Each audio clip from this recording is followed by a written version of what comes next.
ICE agents may face prosecution in New York for using electric shock gloves.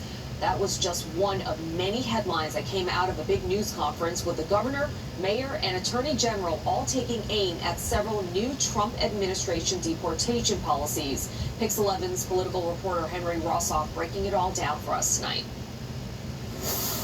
This issue of electric gloves came up at a press conference that included top leaders from around the state of New York, and they sort of drew a line in the sand on the gloves. But the main thing they were there to talk about were thousands of unaccompanied immigrant children they're hoping to give legal support to in immigration court.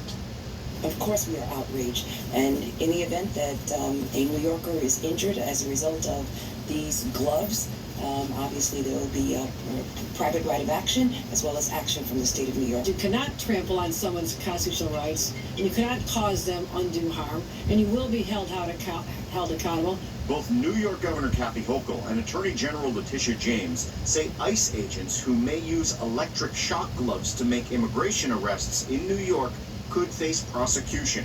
The federal government publicly posted a notice that it's seeking to buy these types of gloves for ICE agents. The gloves came up at a press conference where top leaders in New York, including Mayor Zohran Mamdani, announced they would spend more than $7 million to provide 1,400 children in New York in immigration court with legal representation after the Trump administration stopped providing it.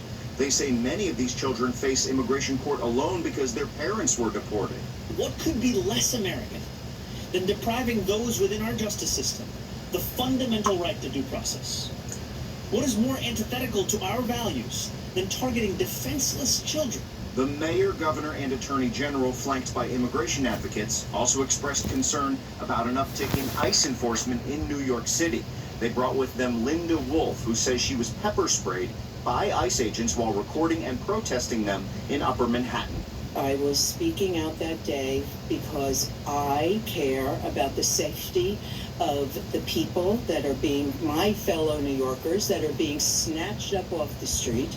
We are reaching out to ICE and the Department of Homeland Security to get comment on these numerous local immigration issues, from the electric shock gloves to the children in immigration court to the uptick in enforcement, including the pepper spray incident. In the newsroom, Henry Rossoff, PIX11 News.